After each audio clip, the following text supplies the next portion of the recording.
Marie Antoinette was the last queen of France prior to the French Revolution. She and her husband Louis XVI were executed by guillotine during the Reign of Terror, which soon followed. Over the years, she has been vilified as a woman who was out of touch with the common folk and was famously reported to have said that if the French people couldn't eat bread, then let them eat cake. But was she really that bad, and did she really tell her subjects to eat cake? Learn more about Marie Antoinette, and if in fact she recommended cake eating, on this episode of Everything Everywhere Daily.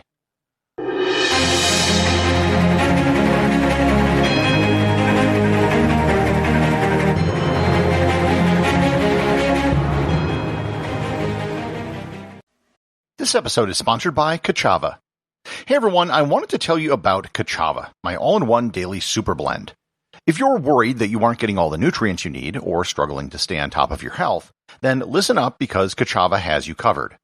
Ka'Chava puts everything in your body in one glass, so you can have it all.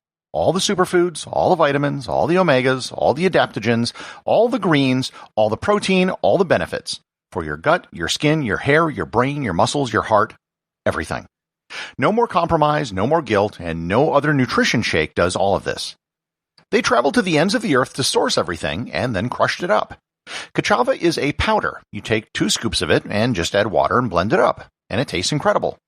They have 5 delicious flavors: vanilla, coconut acai, chai, matcha, and my favorite, chocolate. I can drink 1 glass of Ka'Chava a day, and it'll keep me full for hours. Trying to manage all the supplements and ingredients you should be taking can be overwhelming and expensive. But now, Ka'Chava makes clean, organic, superfood nutrition accessible to everyone. So, you gotta try Ka'Chava for yourself. Ka'Chava is offering 10% off for a limited time. Go to kachava.com/everywhere, spelled Kachava, and get 10% off your first order. That's kachava.com/everywhere. I don't think Marie Antoinette can really be neatly put into the box of either victim or villain. There were things she did that certainly cannot be justified, but at the same time, she was almost certainly treated unjustly.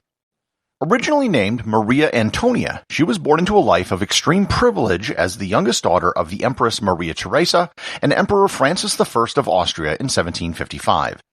She was raised in the Hofburg and Schönberg palaces along with her older sister of 3 years, Carolina. She was tutored in all of the subjects expected of a young duchess. Reportedly, she was not very good at writing and couldn't converse well in Italian or French. However, she excelled at music. She could play the harp, harpsichord, and flute, and was also considered an excellent singer and dancer. She had a very strained relationship with her mother, who never showed her any affection. She always claimed that she feared her mother more than loved her. As far as Empress Maria Theresa was concerned, her daughters were there to be married off and used as political pawns with other royal houses of Europe.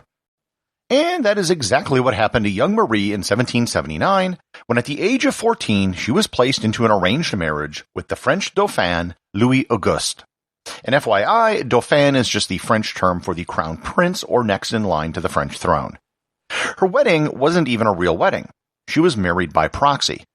And if you aren't familiar with a marriage by proxy, it's when one or both of the parties aren't present for the wedding ceremony. If both parties aren't present, it's known as a double proxy wedding. And just another FYI, proxy marriages are actually still legal in some U.S. states, and a double proxy marriage is still legal in Montana. 4 years later, King Louis XV of France died, and the young Louis ascended to the French throne as Louis XVI. And the 18-year-old, now known in French as Marie Antoinette, became queen.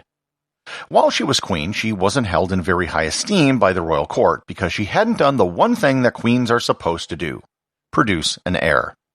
She finally had a daughter named Marie Therese after 8 years of marriage, and then they proceeded to have 3 more children, including 2 boys. At first, Marie was popular with the common people. She managed to sway the French people with her first public appearance in Paris in 1773. However, she wasn't nearly as popular with the royal court and the French elite. The fact that she was Austrian rubbed many people the wrong way. She also became the victim of rumors and petty jealousies with several women at court. Eventually, her popularity amongst the French people waned. While France was in the middle of an economic crisis, she continued to spend lavishly on clothing, parties, and gambling, even though the common people were suffering. In 1775, riots broke out around the country in an event known as the Flour War over the sharp rise in wheat, flour, and bread prices. People began to put the blame for the problems of France on her personally. France supposedly couldn't pay its debts because of her extravagant spending. She was also perceived to support Austria over France. To be fair, her spending was out of control, and her mother even commented on it to her in private letters. Over time, she eventually became more involved in politics. She was eventually implicated in a scandal known as the Affair of the Diamond Necklace. She was accused of defrauding the royal jewelers for a diamond necklace she had commissioned. It was yet another thing that led to the disillusionment of the French people with the monarchy. And now I'm really jumping ahead here and leaving a lot out, but in 1791, her and her husband were arrested and the monarchy was abolished in 1792. And on January 15, 1793, the king was executed by guillotine. In October of that year, Marie was put on trial. Most of the things that she was charged with were rather outrageous, and was mostly a show trial with the outcome predetermined before it began. She was only given 1 day to put together a defense. She was accused of a host of crimes, including rather ludicrous ones such as engaging in incest with her son. Unsurprisingly, she was found guilty of depleting the national treasury by giving money to Austria, conspiracy against the state security, and high treason. She was sentenced to death. On October 16, 1793, she was beheaded in a public execution wearing a plain white dress with her hair shorn. Marie Antoinette is a fascinating character, and probably worth a more full treatment at some point in the future. But in this episode, I want to focus on the famous words attributed to her. Let them eat cake. Supposedly, in 1789, during a famine that had ravaged France, she was told that the poor couldn't afford to eat bread, and in response, she said, well then let them eat cake. It's a story that demonstrates just how out of touch she supposedly was with the common people. But is it true? Did she actually say that? The short answer is no. There is no evidence that she ever said it or anything like it. To be sure, the reason why she is attributed to having said it is because it seems like something that she probably would have said. Nonetheless, there was nothing during the entire life of Marie Antoinette where she was even accused of having said this. The first recorded case of her being attributed with having said this was by the novelist Alphonse Karr in 1843, almost 50 years after she was executed. So, if she didn't say it, who did? The earliest version of Let Them Eat Cake actually comes from the 7th century Jin dynasty in China. Supposedly, the Emperor Wei was told that there was no rice for peasants to eat, and in response he said, quote, "Why don't they eat porridge with ground meat?" This complete lack of empathy and understanding showed him to be an unfit emperor. Now, it's highly unlikely that a statement by a 7th century Chinese emperor made its way to 18th century France. The origin of the quote almost certainly comes from an 18th century book by the French philosopher Jean-Jacques Rousseau. In 1782, he published his book, Confessions, and in it there's a passage that is strikingly similar to what is attributed to Marie Antoinette. He wrote about a time when he felt he was too well dressed to go into an ordinary neighborhood bakery. He said, quote, "Finally I recalled the stopgap solution of a great princess who was told that the peasants had no bread, and who responded, 'Let them eat brioche.'" End quote. There are several things about this quote that need to be unpacked. The first of which is that while it was published in 1782, it was written in 1765, when Marie was only 9 years old and hadn't even been to France or met her future husband. So the great princess he was referring to could not have been Marie Antoinette. Moreover, the famine in 1789, which supposedly marked her making the statement, never occurred. The closest thing would have been the riots during the Flour War, which was more about rising prices than mass starvation. Second, he referred to brioche and not cake. This might sound like a minor point, but it does add some subtlety to the quote. Cake is nothing like bread. While they're both made out of flour and wheat, they're very different things. Brioche, however, is very similar to bread.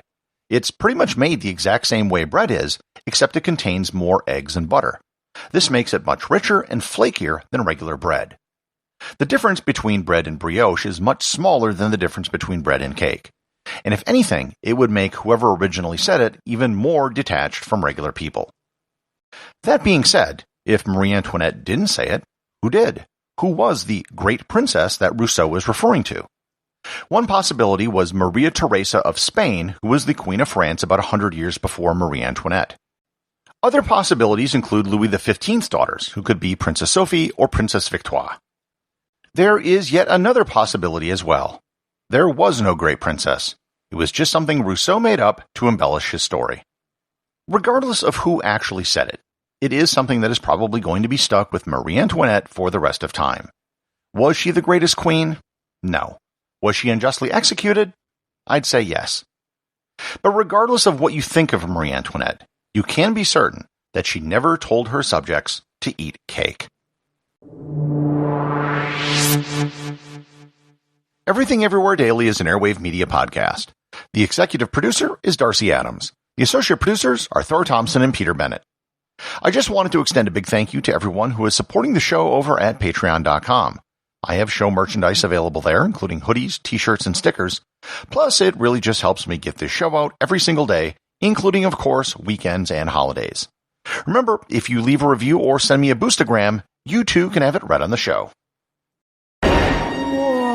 This is the biggest house I've ever seen. It's the Palace of Versailles, home of Marie Antoinette. You know, she was mostly famous for one thing. Cake! I love cake so much. Marie Antoinette sure likes cake, Mr. Peabody. Indeed she does. Marie was a woman with a prodigious appetite for all things covered with frosting, but her expensive tastes made her the target of much criticism.